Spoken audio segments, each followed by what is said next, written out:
Hello friends, मैं हूं निखिल चौधरी और आज मैं आपके लिए एरर्स का दूसरा सेशन लेकर के आया हूं। आई होप आपको मेरा पिछला वीडियो पसंद आया होगा। Okay, without wasting time let's begin the session. पहला question, the moon was a barren rocky world without air और water. It has dark lava plain in its surface. The moon has filled with craters. It has no light for its own. यहाँ पर ये moon के बारे में बात कर रहा है कि मून क्या है, एक बंजर जगह है, उसमें ना तो पानी है ना हवा है। It has dark lava plain in its surface, और उसकी सतह पे क्या है, डार्क लावा है। The moon has filled with craters, moon जो है वो गड्ढों से भरा हुआ है। It has no light for its own, और उसके पास अपनी कोई लाइट नहीं है। अब लाइन वाइज देखते हैं कि कहाँ पर कौन सा एरर है। आपको एरर बताना है। The moon was a barren rocky world. अब यहाँ पे आप देखो कि जो आपका सेंटेंस है वो यहाँ पर हमने वॉज लिख दिया है। वॉज यहाँ पे दिया हुआ है। वॉज से आपकी पास्ट ही फीलिंग आ रही है, लेकिन हम कैसी बात कर रहे हैं, हम तो प्रेजेंट की बात कर रहे हैं। हमें सेंटेंस को कैसा रखना है, प्रेजेंट इंडेफिनिट में रखना है। मून तो अभी भी ऐसा ही है, तो यहाँ पर आपका वॉज नहीं होना चाहिए। वॉज की जगह पे क्या होना चाहिए, इज़ होना चाहिए। द मून, वॉज आपका रॉन्ग हो जाएगा और वॉज की जगह पे क्या आएगा, is. The moon is a barren rocky world. Next line देखते हैं, विदाउट एयर और वाटर। अब यहाँ पे बोल रहा है कि ना हवा है ना पानी है, लेकिन विदाउट एयर और वाटर, इससे क्या सेंस आ रही है कि या तो वहाँ पे हवा नहीं है या तो पानी नहीं है। लेकिन हमें पता है कि वहाँ पर दोनों चीज़ें नहीं है। जब आप दो चीज़ों की बात करते हैं तो आपको एंड लगाना चाहिए। तो आपका यहाँ पे रॉन्ग क्या हो गया, और आपका एरर हो गया। और की जगह आपको क्या लिखना है, एंड लिखना है। Without air and water. Next line, it has dark lava plain in its surface. अब कह रहा है कि उसकी सतह पे क्या है, लावा है। लावा की से उसका जो प्लेन है, जो सतह है वो बनी हुई है। लेकिन आप एक चीज़ देखो, जब आप सतह की बात कर रहे हो तो सतह के ऊपर कोई चीज़ होनी चाहिए, ना कि उसके अंदर।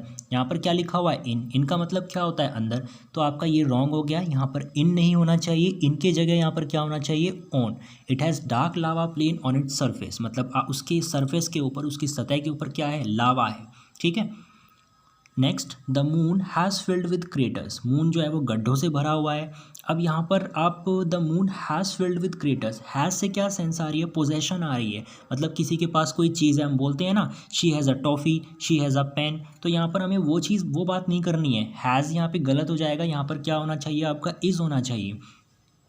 आपका रॉन्ग क्या हो गया, हैज़, और इज़ यहाँ पर आना चाहिए।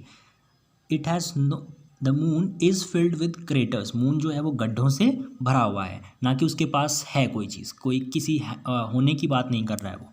Next line, it has no light for its own. उसकी अपनी कोई लाइट नहीं है। अब देखो यहाँ पर फोर लिखा हुआ है। हमें यहाँ पर हमें पोजेशन दिखानी है। यहाँ पे हमें उसका कोई मालिकाना हक दिखाना है कि किसकी लाइट, मून की लाइट। और उसके लिए हम क्या यूज़ करते हैं, उसके लिए हम ऑफ का यूज़ करते हैं, ना कि फोर का। यहाँ पे आपको फोर ऑफ का यूज़ करना था, फोर का यूज़ गलत है। यहाँ पर कैसा आना था, it has no light of its own. उसकी अपनी लाइट, उसका अपना उसकी अपनी कोई चीज़ की बात हो रही है। I hope you guys are able to comprehend. Next question देखते हैं। आई होप आपको समझ में आया होगा।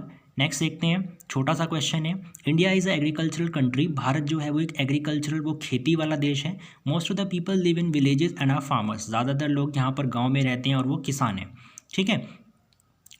इसमें देखते हैं, India is a agricultural country. अब आप पहले यहाँ पे देख लो कि एग्रीकल्चरल क्या है। यहाँ पर आपका ए से स्टार्ट हो रहा है, वोवल से स्टार्ट हो रहा है। तो यहाँ पे आपका आर्टिकल गलत लगा हुआ है। आपने स्टार्टिंग में, शुरू में, छोटे क्लासेस में भी पढ़ा होगा कि जो वर्ड्स आपके वोवल से स्टार्ट होते हैं उनके साथ हम क्या लगाते हैं, यूजुअली एन लगाते हैं। तो यहाँ पर आप साउंड भी देखो कैसी आ रही है, अ, एग्रीकल्चरल, अ की साउंड आ रही है। तो यहाँ पर आप आ नहीं लगाओगे, यहाँ पे आप आपकी जगह एन लगाओगे। India is an agricultural country. Next, most of the peoples live in villages. अब आप यहाँ पे एक छोटी सी चीज़ है जो कि बहुत इंपॉर्टेंट है। पीपल्स नहीं होता है हमेशा, जब भी हम बोलते हैं पीपल बोलते हैं। पीपल अपने आप में प्लूरल है, बहुत सारे लोग। पीपल्स कोई वर्ड नहीं होता। यहाँ पर पीपल्स वर्ड जो है ये रॉन्ग है। आपका क्या आना चाहिए, पीपल्स की जगह पीपल आना चाहिए। पीपल अपने आप में प्लूरल होता है और वही आप लिखते भी हैं। आई होप आपको समझ में आया होगा। अगर समझ में आया तो प्लीज़ आप इसको लाइक करिए, इसको सब्सक्राइब करिए और शेयर करिए। Thank you.